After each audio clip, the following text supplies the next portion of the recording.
narrative that most of us Jews in America, as well as non-Jews in America, are exposed to when we think about Judaism.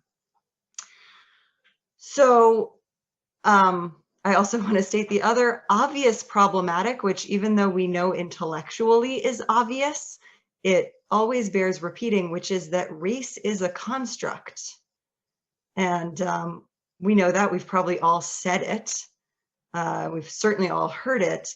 But what that means is that it's actually very slippery, constantly changing in meaning. And so when we're interrogating certainly the question of whether Jews are a race, or how Jews get racialized, that's a question that is not easy to answer, and the answer is always changing. So with that in mind, let's start the conversation. I invite you to think about your racial associations with Jewish identity, whether you are Jewish or not, whether you grew up Jewish or not. And I'll just pause and let you think. You can journal if you want. Taking a moment to think about our own racialized associations with Jews and Judaism.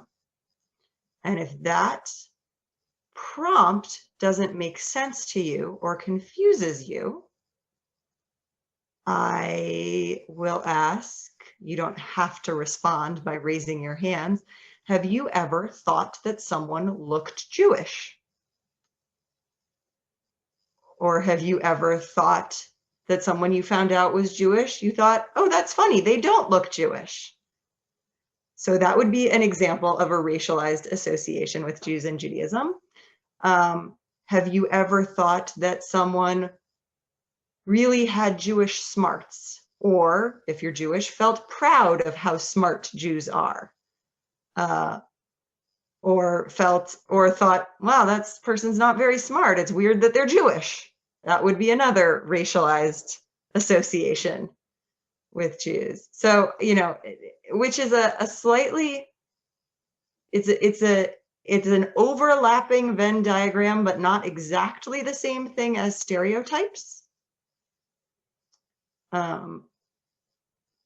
Because there are some stereotypes that are not exactly racial. So an example of a stereotype about Jews that isn't necessarily racialized is Jews value education, right? That is a cultural community value. It's not true of all Jews, but it's not making an assumption about the innate biological inheritable features of Jews.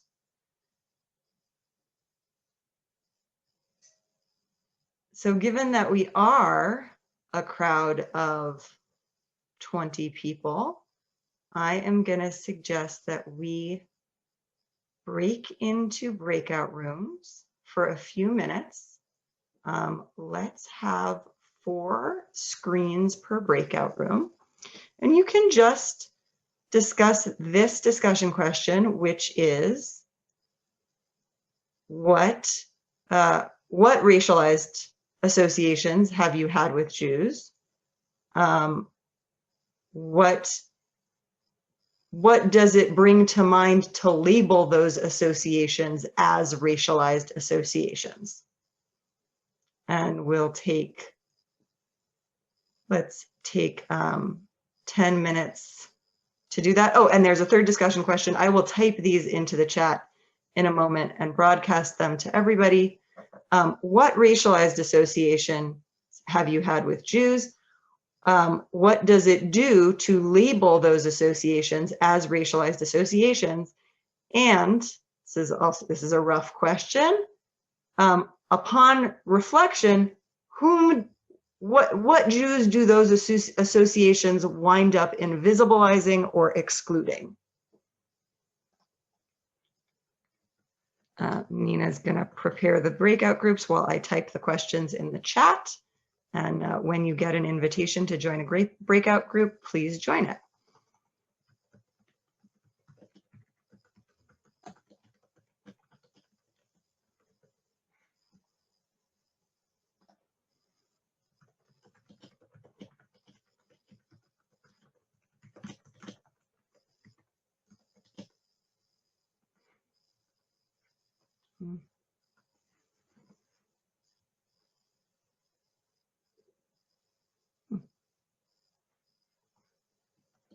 Again, does anyone want to thought process and reflections on this introductory material? I hope it was an interesting conversation.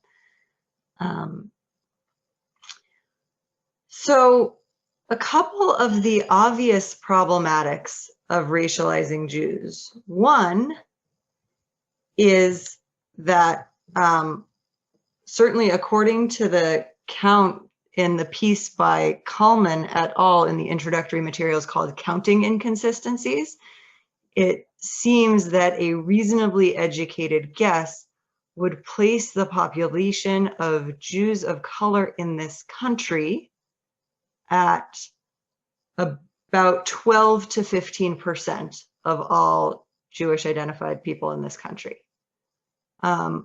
So that, you know, whatever Ashkenazi central stereotypes we have, immediately invisibilize those people. To problematize that problematic immediately, though, Biton's piece, Michal Biton, which is the one titled, it's a JTA piece, Many Jews of Color Are Politically Conservative and Voted for Trump. Many of what Jewish population demographic surveys would label as Jews of color do not necessarily label themselves Jews of color or themselves identify as people of color. So for example, the Counting Inconsistencies article labeled Sephardi Jews as Jews of color.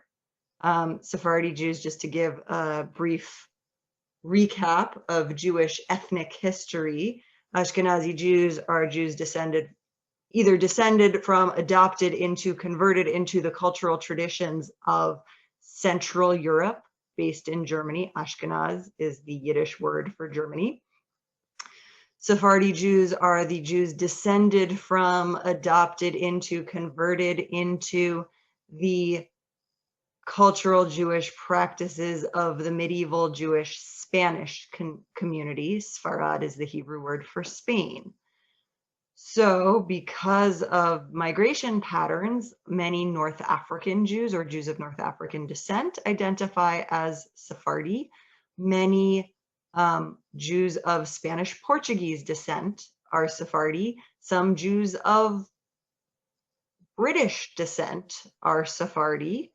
So to automatically label all Jews of ethnic tradition, of ethnic Sephardi heritage as Jews of color is not only problematic in terms of people's self-definition, even setting aside the fact that, you know, white passing is not necessarily the same as white, but the same goes for Ashkenazi Jews.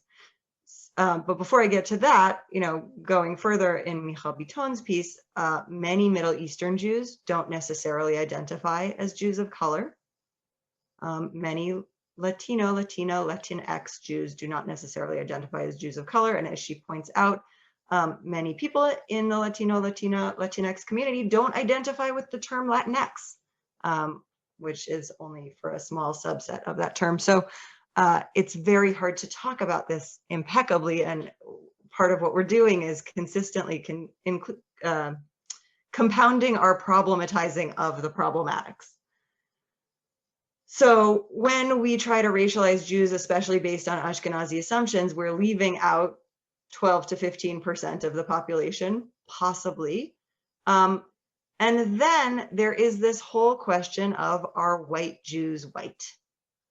Which is to say, are Jews who look like me, who have light skin, who, you know, maybe fit some of the cultural Jewish stereotypes about nose size and hair frizz for Ashkenazi Jews, but could generally walk down the street if I weren't wearing my kippah, if I weren't wearing Jewish cultural signifiers, without being automatically labeled as racially other, are Jews white? And that becomes a very sticky question because the definition of whiteness has changed dramatically. And also the presumption of white as one unific race is a relatively new post-World War II phenomenon. So if you listen to the podcast that's in the introductory course materials, they discuss some of this history of how the racial conception of Jews have evolved. But even as recently as 100 years ago, and even more recently than that, there was no question that light-skinned Ashkenazi Jews were a distinct race. They were referred to in press, in intellectual publications, as the Israelite race, as the Hebrew race. This was a time when there were considered to be many white races. So there was an Italian race, and there was an Irish race. A great book about this, which is not in these course materials, is The History of White People by Nell Irvin Painter. And she sort of details the evolution of the conception of whiteness and the different white racial categories that have existed in European conceptions. I should say in the European and American mythologization of race. So I'm just going to pause there. I'm going to pause there because I've been talking for a little while, and invite any reflections or responses from any of you, either in the chat or out loud.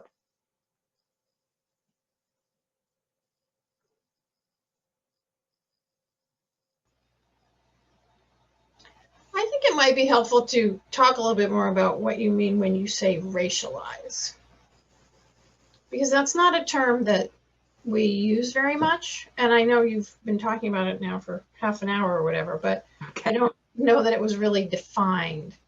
And in our little small group, my sense of it was that was a little bit unclear. Maybe I missed it. And sure, no, that's a great question.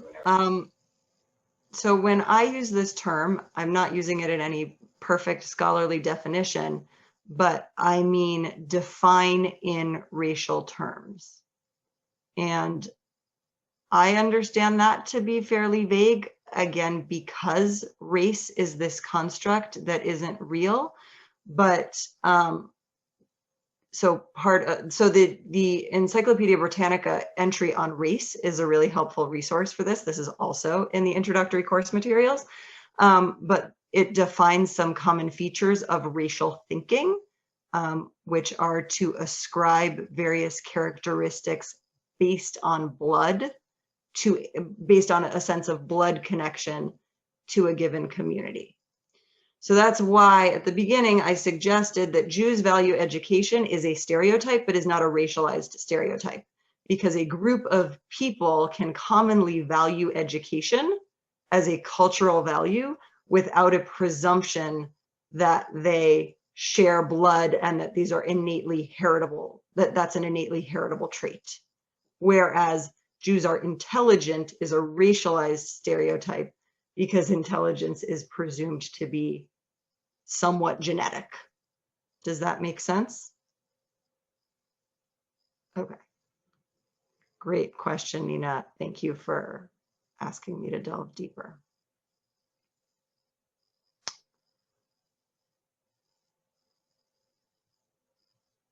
So, of all the course materials that were offered in this introductory course, I found the David Schraub piece, White Jews, an Intersectional Approach, to be particularly valuable. It is very thickly academic, but he talks about the struggle, all of the problems of assuming that Jews are white, both assuming that all Jews are white, so not only the way that that invisibilizes Jews who are not white, but also the problematics of defining light-skinned Jews as white without sort of a qualifier. That's why at the beginning of this, I labeled myself an Ashkenazi descended, white passing, white privileged Jew. It's a little bit my way of, in my own self-labeling, dealing with the problematics of identifying as a white person. So he talks about intersectionality, which as he describes, is a term that is commonly mistaken for just conglomerating various identities, right? Intersectionality commonly is taken to mean like, we don't just exist along the axis of one of our identities, we exist in all of our identities, and all of our identities work together to make us who we are. And therefore, how it is commonly constructed, we need to, you can't work on ending racial oppression without ending gender oppression. You can't work on ending class oppression without ending racial and gender oppression, and so on. As he points out in Kimberly Crenshaw's work, and she's the person who first defined and sort of created the term intersectionality, it's a little more precise than that. It is the study of how our various identities interact on each other and affect each other within each of us. So, for example, and the classic example, which he also describes, is the example of a Black woman, but I can talk about myself as a Jewish woman. My intersectional identity as a Jewish woman means that, when people talk about women, they are conventionally thinking about white Anglo-Saxon Protestant women. And when people talk about Jews, they are conventionally thinking about Jewish men. And so when I look at fighting for liberation as a Jewish woman, I am fighting a fight that is greater than the sum of the fights, than the sum of its parts, than the sum of the fight for liberation as a woman and the sum of the fight for liberation as a Jew, because to be a Jewish woman is to be a complicated identity that is more complicated than the sum of its parts. Does that make sense? I'm trying to say it without it being extremely academic sounding. And if anybody else, I'm looking around, I know that there are some academics here and some people who have probably read a lot more about intersectionality than I have, so please feel free to unmute and chime in as well. I'm going to pause in case anyone wants to unmute and chime in. Oh, I thought it was, we kind of touched on this, well, Jewish, is that white? And I thought it was interesting in the last 2020 census, you fill out your check boxes, and at one point they were going to split out European and North African, Middle Eastern. So I guess all the Jewish people would be like, uh-oh, what side am I on? But then they ended up going back to the usual, like everyone from Norway to Iran and Morocco is all white, but kind of a little interesting thing. And it's a great example of how, like, even and to some extent, especially the definition of whiteness is really changeable. Jenny, I saw that you had briefly unmuted yourself, which clued me that maybe you wanted to say something. I did. Yeah, I was gonna just say that I think it's in Kimberly Crenshaw's TED Talk that she talks about intersectionality as sort of using the, like, literally thinking about like an intersection of a road. And so you could have like the road of racism and the road of like gender oppression. And so as a brown woman, I'm at the intersection of like people of color and women. And then I guess in this conversation, having another road of Judaism, where I'm also on that road. And so sort of thinking about it in like, where are you in socio-political space rather than like, what are the, I think that talk helped me move from thinking about like a stack of identities to how do they really actually interlock and intersect, and how am I kind of embodying all of those at the same time, and where does that put me in our culture and our society? Great, thank you. And I like the metaphor of roads because there's like that sense of travel, like movement and directionality. So thank you for adding that. The other thing that might be worth observing is that the whiteness of Ashkenazi Jews, or appearing white privileged Jews is really very conditional, and it kind of can be taken away too.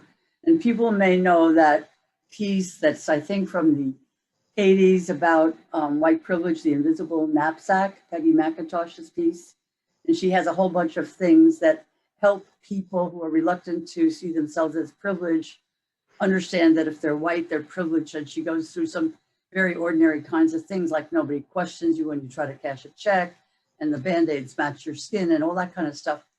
But I gave that to my daughter, raised Jewish, and she went through it and found there were many aspects of white privilege that she benefited from, and there were others that as a Jew, she did not. So if you're a white privileged Ashkenazi Jew, you don't necessarily get to relax into that identity, I guess. And that's a great observation. Having gone through Peggy McIntosh's checklist many times myself, the piece, it's very findable online. It's called Unpacking the Invisible Knapsack.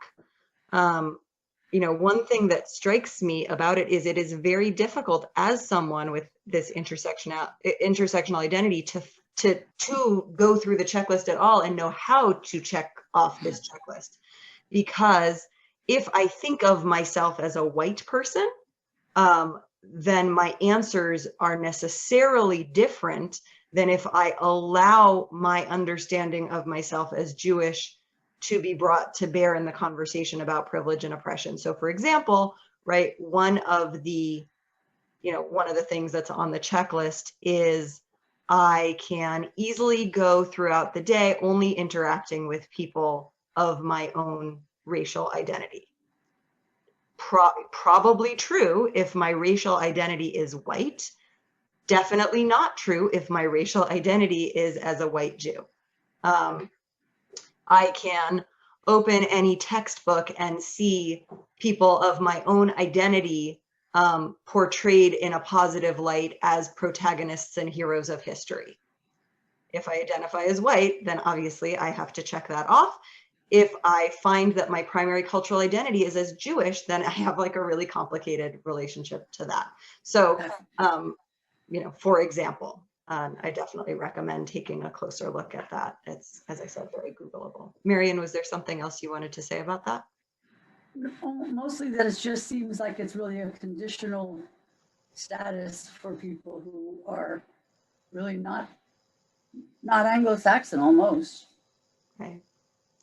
And so this concept of Jewish white privilege as conditional, and again, we say conditional only to those Jews who have white privilege, who have white passing privilege, who white skin, is written really well about by Sherry Brown of the Coalition Building Institute. So that is writing one can find, and she's also written about it for Evolve Reconstructing Judaism Conversations.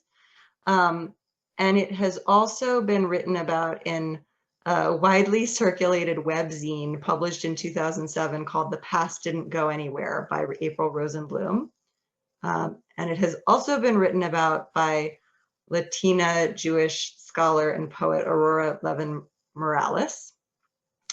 And just to define it briefly, what this means is that anti-Semitism operates in a really different format than other kinds of oppressions, in that it is cyclical. So there are, built in to the oppression against Jews is a cyclicity that sometimes we're really doing well, and a lot of Jews are wealthy, and a lot of Jews are integrated into society and kind of on top of the world, and we look like we're on top of the world. And because of that, there is a sense of pressure valve function that the Jewish community serves, that when populist resentment arises against a power elite, the power elite, which is usually primarily not Jewish, can point to the Jewish community and say, these folks, look how rich they are, look how much power they have, they're the cause of all your problems. And hence, right, you have this almost eternal seeming meme of the demonic Jew who is controlling the world, who is stirring the pot behind the scenes, right? We see it like, you know, nowadays it's what Q is saying. So when I say cyclical, I don't mean inevitable. And I think that's an important thing to say about any form of oppression, right? Whatever form they have historically taken and are still taking does not mean they inevitably must continue to take that form, but just as a descriptor of how anti-Semitism has played out and arguably is still playing out right now in the US. It's with this sort of, we're in this moment where Jews have been on top and looking really good for many decades, and we're seeing some of the scapegoating and populist resentment being funneled toward the Jewish community, even the white and white passing Jewish community now. And it's important when talking about that, it's very easy, right? We're already doing it, and we're doing it from a really well-meaning way when having a conversation about Jewish racial identity to sort of veer into our oppressions. To veer into focusing on anti-Semitism. And I think part of the reason that that happens is that we don't focus enough on anti-Semitism. We don't focus enough on our inherited trauma about anti-Semitism. And we need to work through that. We need to be fighting it. And I think it's also powerful to think about our racial privileges, even as conditional as they are, even as temporary as they might be. So for the light-skinned Jews in this group, I'm curious if any of you want to speak to what feels hard about identifying as white, what feels hard or confusing, or even sort of saying the sentence, I have white privilege, I am white privileged.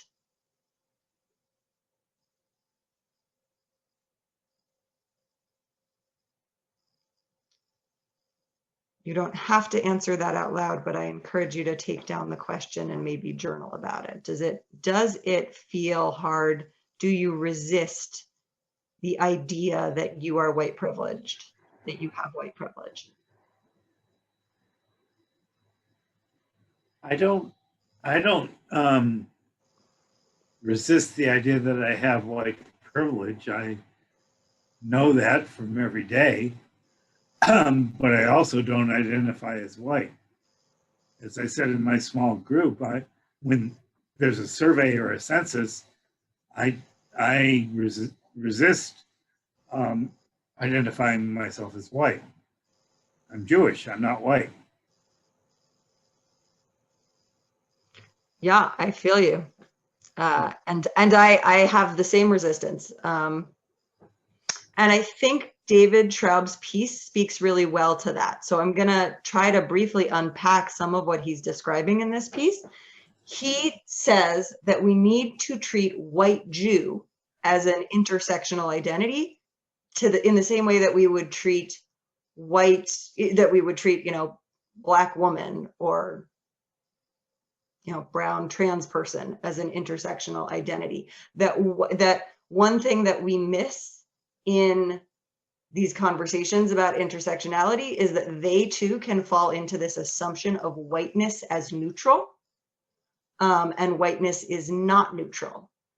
So especially in the multicultural discourse, he talks about how, in the multicultural discourse, white is something that is inherently privileged and needs to be interrogated. So a white person of European Protestant descent, let's say, for the sake of keeping this simple, a white cisgendered heterosexual man of European Protestant descent, who is economically comfortable and thinks that all that he has and has achieved is due to his own efforts, and America is a country where anyone can make it if they try and work hard. Okay, can we picture such a person? So that person, like society and that person's soul, would probably benefit from that person having an awakened consciousness and a challenge about their white privilege and about all of the power that they hold inherently walking through the world, that he holds inherently walking through the world as a white, heterosexual, cisgendered man with economic stability. Some of those same challenges that we might offer to this hypothetical white, cisgendered, heterosexual man of Christian European descent, instead of shaking up an incorrect narrative, if we offer them to a white, cisgendered, heterosexual Jewish man, instead of shaking up a comfortable narrative, they might compound an already existing incorrect narrative. So I said that very theoretically, but let me, so I'll try to say it a little less theoretically.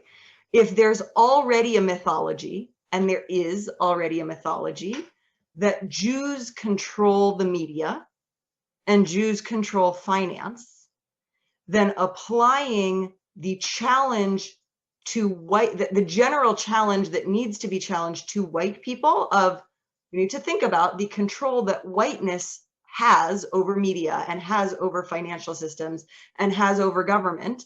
Applying that challenge to Jews is compounding an already existing negative stereotype about Jews. And so we need to think about white Jews as this intersectional identity where whiteness is actually in the multicultural sphere acting negatively on the Jewish experience.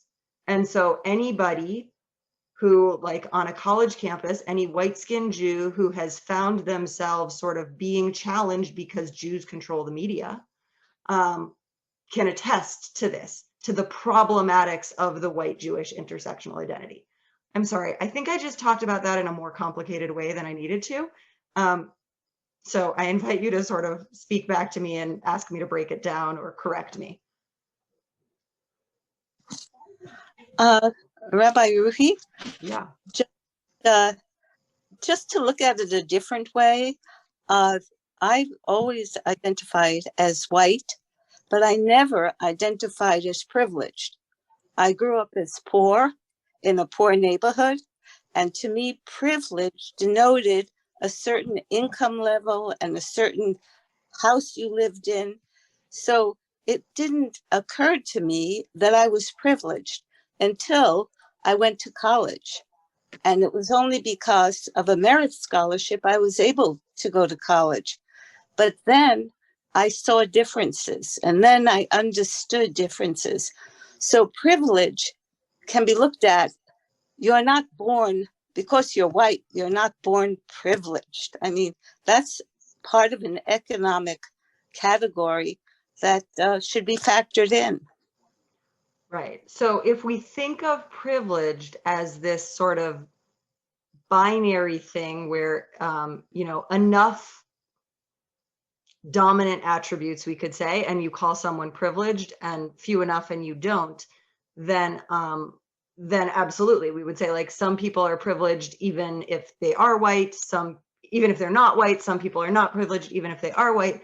The current trend in multicultural conversations is to acknowledge all these intersections, right? As Jenny said, there's many different roads that we're traveling and many different intersections. So a person can be white privileged while being economically disadvantaged.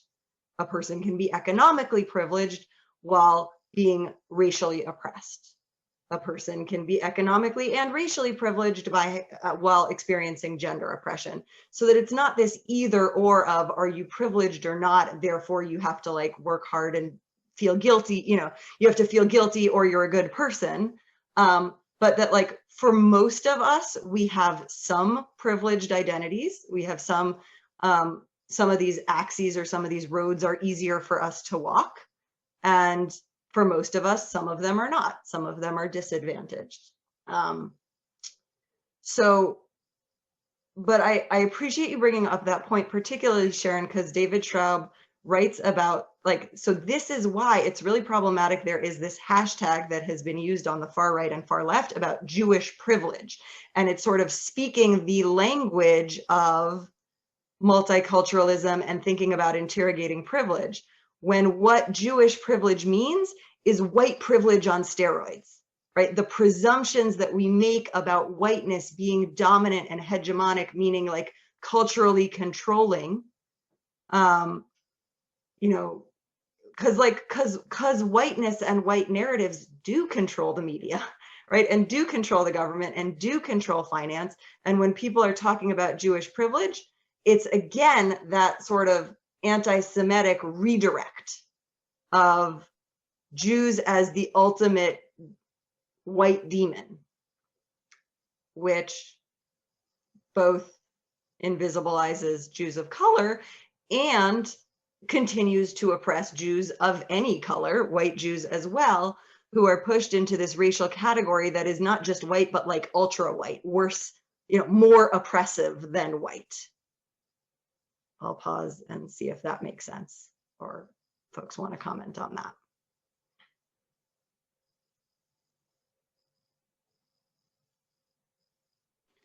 Yeah, most of my friends have always been, you know, leftists, and you know, you hear that, you hear that, you know, there's a anti-Jewish business coming from the left as well as the right at sometimes. You know. Yeah, and he talks about this so well. So if you can get through reading academic writing, I really encourage reading this essay. But again, Schraub talks about sort of the bridging effect of this anti-Semitic conception of Jews as the ultra-white, in that it is bridging between the far left and the far right. As Danica Bornstein in her blog puts it, we are the poison that everyone can agree on. But again, there I have gone sort of going back to talking about oppression, but I think ultimately it's kind of impossible to disentangle Jewish racial identities for anyone with the history of oppression. The important thing, I think, as we're doing this is to notice, again, going back to what Sharon said, that it is all relative. Jews with light-skinned privilege, white Jews, white passing Jews, right? There's a lot of things you can call us, might be poor, often are poor and invisibilized as well because of the narratives of Jews as controlling finance and controlling everything and all are wealthy, and still have light-skinned privilege. I can still walk down the street without being harassed because of my skin color. I can walk down the street without being harassed because of anything other than my gender if I take off my kippah. And, you know, there's all sorts of white privileges. We can call the police and ask them to come protect the synagogue and presume that a police presence at our synagogue will make most of our members feel safer, which is huge and would not have been the case for Jews in Eastern Europe 100 years ago, and would not actually have been the case for Jews in the US, for light-skinned Jews in the US 100 years ago, and certainly is not the case for many communities of color in the US today. So in that sense, no matter what our economic status, no matter how much the Jewish oppression, which is real, light-skinned Jews have a distinct white privilege. And so we do with that whatever you do with thinking about privilege, which is hopefully not just feel guilty and shut down, but think about, you know, what it means to walk through the world with privilege and try to use that for good. At the same time, even light-skinned Jews have a really complicated racial identity, as we are sussing out right now, right? Like some of us identify as white, some of us have a really hard time identifying as white or refuse to identify as white. And again, race is a construct. So once it's constructed, it's sort of hard to make it go away. One thing that, you know, maybe Stefan and the white supremacists marching in Charlottesville in 2017 agree on is that Jews are not white. Because when the white supremacists march chanting, "Jews will not replace us," they are very clear that Jews are not white. So the possibility, right, sometimes Jews are ultra white, sometimes Jews are not white, and the possibility of Jews as like normally white, I guess, whatever that would mean, kind of rests in this like middle centrist liberal ground that some of us might be very comfortable walking in and some of us might resist. I'm going to pause again and see if anyone wants to say something about that.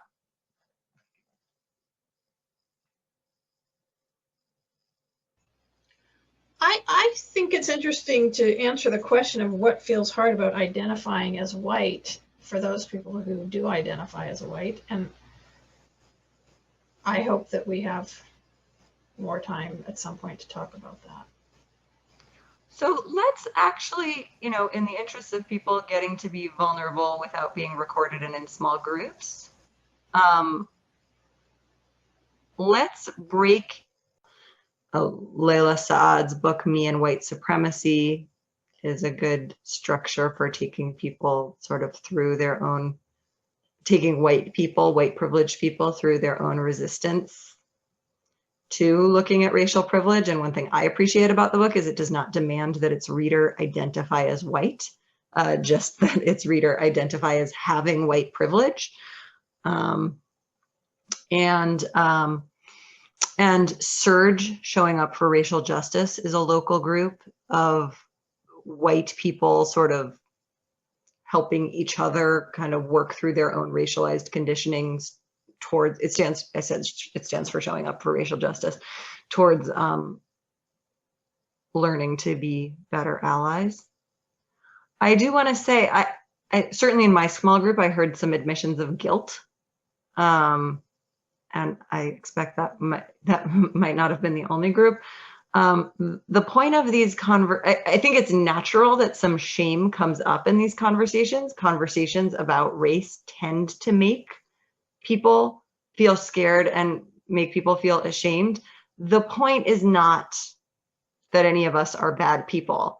The point is to sort of begin to understand our racial conditioning that we are not immune to, even if we are Jews, even if we've accepted the Jewish mythology that we are inherently so moral and that we've learned from our historical oppression that we would never participate in the oppression of anybody else.